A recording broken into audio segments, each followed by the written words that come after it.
Okey, Kak Su, saya nak tanya ni Kak Su. Ramai orang nak bermula, dia risau gagal, kan?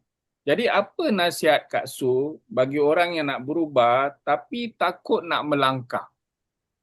Kak Su, Soalan silakan. tadi tu, soalan apa tuh? Soalan saya ni, ramai orang takut nak mula sebab risau gagal tu. Apa Oh, nasihat Kak Su untuk orang yang nak berubah tapi takut nak melangkah? oke, begini, senang saja, Tuan. Bagi saya, kita ikut orang yang betul. Kita ikut owner dia yang betul. Kalau ownernya tak betul, leader yang betul. Kalau leader itu tak betul, makanya kita tak betul lah. Hmm. Kita kena tengok leader yang betul. Yang betul-betul boleh guide kita dan boleh kita bekerja sama. Itu sahaja. Orang yang tak selalunya orang yang takut melangkah ni selalunya orang jumpai orang yang tak betul. Hmm. Begitu. Jadi dia takutlah sebab Hmm. banyak perkara di luar sana orang yang tak betul. Fobia. Macam saya Fobia. pun fobia juga. Tapi alhamdulillah dengan izin Allah Tuhan telah mempertemukan saya dengan Puan Jun. Hmm. Yang satu bisnes yang sangat-sangat boleh meletup di Sabah ini. Hmm. InsyaAllah. Okey. Thank you. Thank you. Okey, saya akan tutup talk show ni sebab saya nak jemput Tuan CEO sebentar lagi. Tapi jangan biar on camera satu last punya soalan saya nak tanya ni. Saya tengok dekat sini MX5 ni pada saya adalah satu, saya lihat perjuangan Abang Rudi, saya lihat perjuangan uh, Tuan Kamal.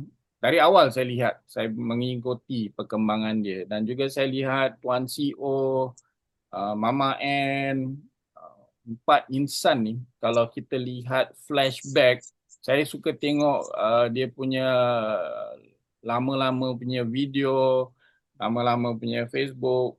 Mereka ni berjuang bersungguh-sungguh. Kadang Tuan CEO tu datang pukul 3 pagi, 2 pagi, Ya, ya. nak kongsi. Tuan Kamal tu rasa saya pun kadang tak cukup tidur.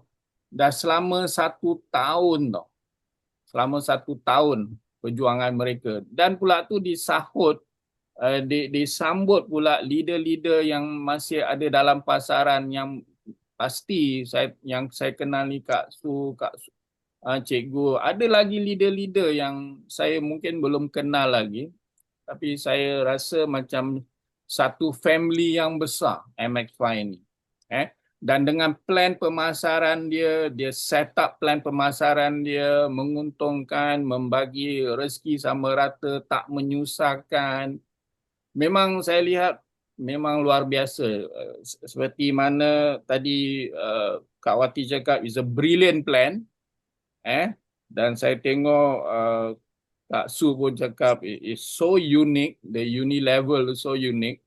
Dan macam cikgu pun cakap, oh ini memang kalau tak buat tu memang rugilah. Okay, jadi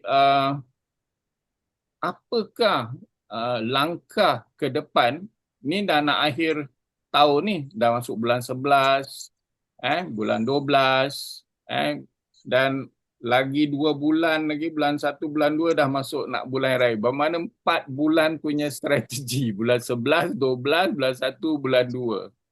Apa harapan Kak Su, Cikgu dan juga Kak Wati bagi semua warga MX5 ni dalam masa 4 bulan ni? Persiapan apa yang kita harus buat supaya dia memang meledak, meletup, usaha kita ni sebelum meraya nanti akan menjadi satu cerita yang luar biasa.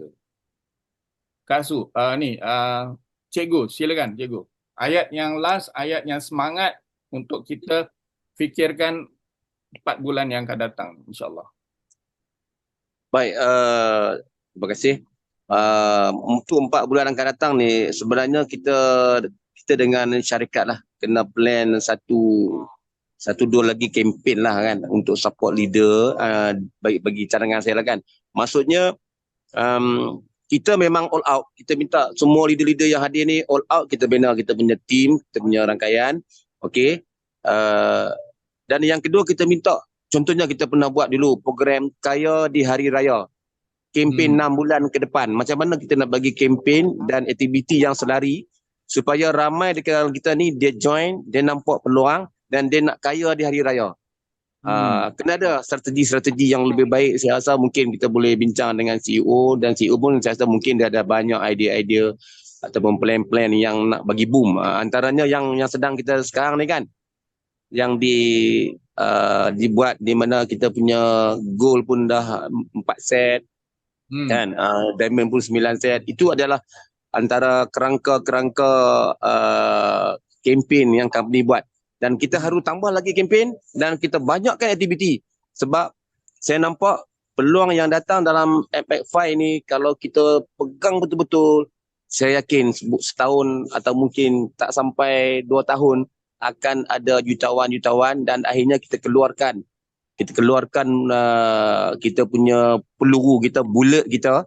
Contohnya kita kena keluarkan program untuk anugerah kepada yang mokcek yang besar kan, yang 10,000 ke atas. Kita keluarkan gambar-gambar supaya kita boleh borrow power daripada kejayaan leader-leader ni, testimoni kejayaan ni, untuk kita sebarkan kepada rangkaian dan umum. Orang nampak sendiri hebatnya leader-leader dengan pendapatan yang besar dalam masa yang singkat bersama dengan MX5. Itu pandangan saya. Kita kena all out yang tu. Okay. Thank you.